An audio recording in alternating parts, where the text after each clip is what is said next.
Alright, so this is the beginning of a short story I've been working on that some of you have read and helped me with. So I'll read a few pages and cobble together some sections. So we'll see how it goes. It's called Have You Seen Me? The orange-tinged flames engulfed the split-level home on Redgrave Drive. Storm drains, the shingles, wind chimes all melted at the touch of the searing yellow heat. The Coopers stood on the curb opposite their home. Their backs were dark, mirroring the encompassing night. But their tired, morose faces were alight, watching the eager fire destroy the residence. Every square foot the fire inched across, another memory ignited. Never again would they gaze at the toy chest, fondly remembering wooden race cars and classic ballerinas. Never again would they have that picture of grandmother dancing with a rose in her mouth, fondly reminding them that she really wasn't all that bad. They would have to go by fading memories, ones currently being heckled at by the hungry fire, growing increasingly angrier and scared by the second. A flame protruded from the upstairs bedroom window, wrapping its knuckles on the brick wall. The blaze, looking like the midday sun, sat comfortably in the living room, enjoying the view of the grieving family. In a few minutes, the chimney would begin to crumble, toppling over itself onto the disintegrating roof that used to protect the father, mother, son, and daughter. One was an engineer, one a seamstress, one a musician, and one a newly ordained pirate. Before this night, they would sit together and eat dinner as a family. They would share stories from the cubicle and classroom along with compliments on the deep-fried cauliflower. But this is not what kept them together. A secret was responsible for that, a secret that was now threatening their furniture, clothes, golf clubs, and family. Things began to unravel almost a year before in the musty dungeon that was the music room at Roosevelt High. Situated under the cafeteria, the low ceiling did not create the optimum acoustics one would want when playing or listening to rusty tubas and tone-deaf clarinetists perform the final countdown. The perpetual smell of burnt cornbread and mass-produced fish sticks that came wafting through the air ducts didn't help the musical experience either. The cinder block walls were painted an eggshell white, and the floor was still covered by the fake marble pattern laid down 60 years earlier, but with scratches and gum added for character.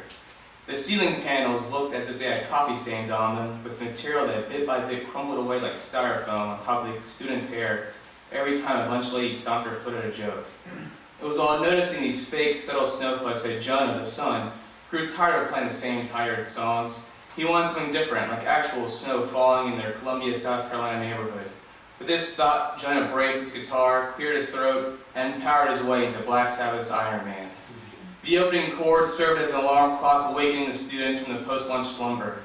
The teacher did not take kindly to this, and excused Jonah to the principal's office, where the pretty blonde secretary buzzed Principal Coates, alerting him Jonah Cooper had arrived.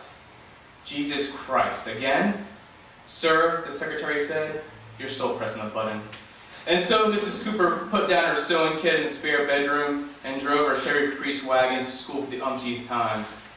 Jonah was becoming a problem, one that needed serious attention. Medicate me. I am not putting my son on pills.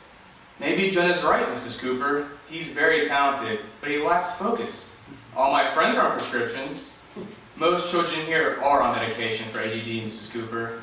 Not my Denise. Denise, the 16-year-old daughter, 2 years Jonah's senior. She was the polar opposite in many regards of Jonah and the rest of the family.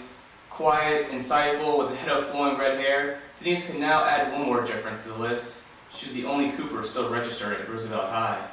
After this latest transgression, Jonah was transferred to Marie G. Davis, a magnet school of sorts for kids with behavioral problems and social tendencies best not revealed to normal students. This Marie G. Davis was close to the Cooper home and did not yet have a school bus that serviced their neighborhood. Not only did having to drive Jonah to school add stress to the mornings, with the usual frenetic pace of packing lunches, eating breakfast, tying ties, locating car keys, but also wreaked havoc in the afternoons. Jonah required a ride home from school while dinner had to be ready by the 5:45 p.m. time Mr. Cooper required. Circumstances therefore necessitated Mrs. Cooper to drive and pick Jonah up promptly at 4 p.m. dismissal time. This new arrangement caused Denise to take on a few new responsibilities. Unstifling but annoying all the same. She was tasked with picking up the mail from the mailbox, washing and cutting vegetables for the nightly salad, and setting the table. It was during this new routine when Denise discovered something. Each week in the mail there were coupons. She never really noticed these before, but after doing her duties with her mother and brother still at home, she sat at the kitchen table and leafed through them. Ads for a Harris Teeter took up several pages. 4 2 liters of Coke for $3. Kellogg's Rice Krispies, 2 for $5. Buy one bacon strips, receive a second for free. But none of these interested Denise in the slightest. Not until, after stacking them in a pile, did she notice the back page of the certified tire coupon.